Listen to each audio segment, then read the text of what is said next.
नमस्कार, श्री स्वामी समर्थ. स्वागत आहे तुमचं माझे स्वामी या चॅनलवर. तर 9 तारखेला गुढीपाडवा आहे. गुढीपाडवा हा 3.5 मुहूर्तापैकी एक मुहूर्त आहे. शुभ मुहूर्तावर शुभ योगावर केलेल्या सेवेचं 100 पटीने आपल्याला फळ मिळते.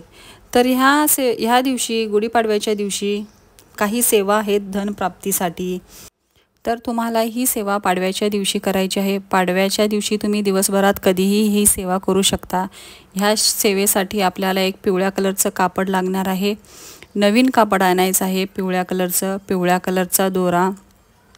आणि आपल्याला जे काही अडचणी असतील त्या अडचणींवरूनच तुम्ही ठरवा की तुम्हाला कुठला उपाय करायचा आहे. जर तुम्हाला घरातील व्यक्तीसारखे आजारी पडत असतील, घरात कुठली तर बाधा आहे, नकारात्मक शक्ती आहे असे तुम्हाला वाटत असेल, घरात वारंवार संकटे येत असतील, अपघात होत असतील, तर तुम्ही ही सेवा करा. तर तुम्हाला वडाच्या झाडाची मुळी आणायची आहे व त्याचबरोबर रंगारी हिरडा या दोन्ही वस्तू आणायच्या आहेत तुम्हाला. आणि आपल्या घरातील कुटुंब प्रमुखाने ती उजव्या हातात घ्यायचं आणि उजव्या हातात घेऊन आपल्याला 11 माळ श्री स्वामी समर्थ मंत्र म्हणायचा आहे. आणि 11 माळ श्री स्वामी समर्थ मंत्र म्हणून झाल्यावर ती पोटली आपल्याला काय करायची आहे,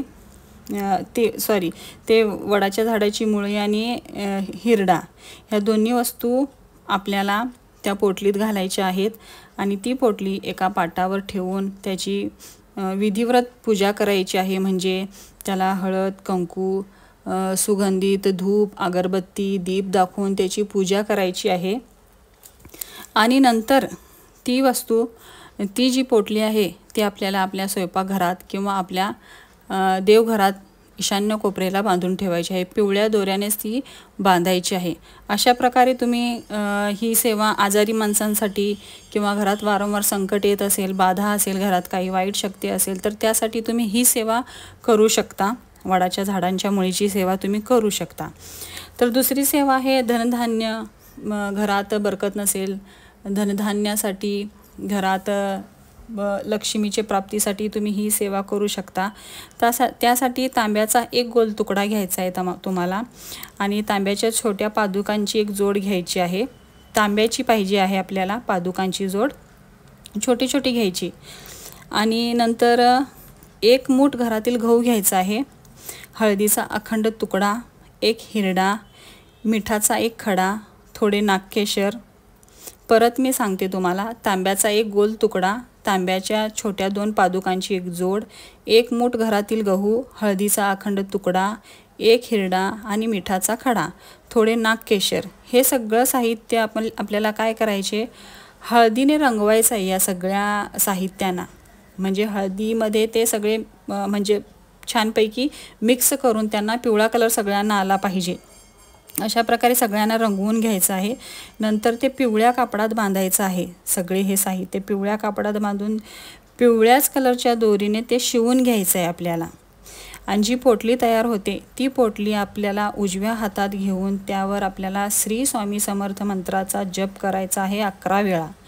नंतर त्याला गुगुळाचा धूप देऊन दीप ओवाळून पंचोपचारी त्याची पूजा करून स्वयंपाकघरात आपल्याला ते ठेवून द्यायचं आहे. स्वयंपाकघराच्या एका ईशान्य कोपऱ्याला आपल्याला ते ठेवायचं आहे. जर स्वयंपाकघरात तुम्हाला जमत नसेल तर देवघराच्या ईशान्य कोपऱ्यात पिवळ्या दोऱ्याने ती पोटली तुम्ही बांधून ठेवू शकता. तर हे तुम्ही धनधान्यासाठी, घरात बरकत येण्यासाठी, घरात अखंड लक्ष्मीचा वास राहण्यासाठी तुम्ही पाडव्याच्या दिवशी ही सेवा करू शकता. आता अकस्मात धन प्राप्तीसाठी तुम्हाला सेवा सांगणार आहे. व्यापारात जर प्रगती होत नसेल, व्यापार आपला मंदावला असेल तर आपल्याला अकस्मात धनप्राप्तीसाठी, व्यापारात वाढ होण्यासाठी ही पुढची सेवा आहे. तर ह्या वर्षाच्या 3.5 मुहूर्तावर म्हणजेच पाडव्याच्या मुहूर्तावर आपल्याला ह्या पोटलीची सुगंधित उदबत्तीने पंचोपचारे पूजा करायची आहे. आणि ह्या पोटलीवर एक शिव महिमाचा पाठ करून एक सफेद फूल या पोटलीस व्हायचं आहे आपल्याला. आपण जी पोटली आता मी तुम्हाला तांब्याचा गोल तुकडा, तांब्याचं छोटे पादुकाची जे साहित्य सांगितले होते ते सर्व पोटलीत ठेवून तुम्हाला त्याची पंचोपचारे पूजा करून घ्यायची आहे. ते पाटावर ठेवून त्याची पूजा करायची आहे. हातात धरून त्याची पूजा करायची नाही, ते पाटावर ठेवून त्याची पूजा करायची आहे. आणि त्याच्यासमोर बसून आपल्याला शिवमहिमाचा एक पाठ करायचा आहे। त्या पोटलीला समोर ठेवून शिवमहिमाचा एक पाठ म्हणायचा आहे आपल्याला। नंतर त्या पोटलीला आपल्याला एक सफेद म्हणजे पांढऱ्या रंगाचं फूल आपल्याला वाहायचं आहे त्या पोटलीला। त्यानंतर महादेवाच्या मंदिरात तुम्ही जाऊन शंकर भगवानाला पण तुम्ही पांढऱ्या कलरचं फूल वाहायचं आहे। परत घरी आल्यावर आपल्याला ती जी पोटली तयार केलेली आहे आपण ती पोटली तिजोरीत ठेवून द्यायची आहे। जिथे आपण पैसे वगैरे ठेवतो तिथे तिजोरीत ठेवा किंवा कपाटात तुम्ही जर पैसे ठेवत असाल तर तिथे तुम्ही ठेवू शकता। आणि दुकानात व्यापारासाठी दुकानात जर तुम्हाला ठेवायचं असेल तर दुकानातील गल्ल्यामध्ये तुम्ही ही पोटली तयार केलेली आपण ठेवायची आहे दुकानाच्या गल्ल्यामध्ये। तर तिजोरीत पण ठेवू शकता, आपल्या कपाटात पण ठेवू शकता। आणि ज्यांचे दुकान व्यापारासाठी हा उपाय जे कोणी करणार आहे त्यांनी दुकानातील गल्ल्यामध्ये ही पोटली ठेवायची आहे। आणि प्रत्येक वर्षाच्या मुहूर्तापैकी म्हणजे अक्षय तृतीयेला, पाडव्याला, दसऱ्याला प्रत्येक मुहूर्ताला ही पोटली आपल्याला बदलायची आहे। जे काही साहित्य आहे ते ही पोटली आपण जे तयार केलेली आहे ती पुढच्या शुभ मुहूर्ताला आपल्याला पाण्यामध्ये प्रवाहित करून द्यायची आहे।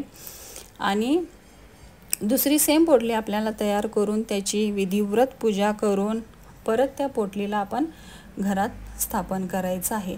तर अशा प्रकारे जर तुम्ही हे उपाय केले तर तुम्हाला नक्कीच त्याचे फळ मिळणार, म्हणजे नक्कीच तुम्हाला धनप्राप्ती होईल। आणि तुम्हाला म्हटलंच ना मी की शुभ मुहूर्तावर आपण केलेली सेवेचे फळ आपल्याला 100 पटीने मिळत असतात। तर मनात विश्वास, श्रद्धा ठेवून ही सेवा करा। व्हिडिओ कसा वाटला कमेंट करा, चॅनलला सबस्क्राईब करा। श्री स्वामी समर्थ।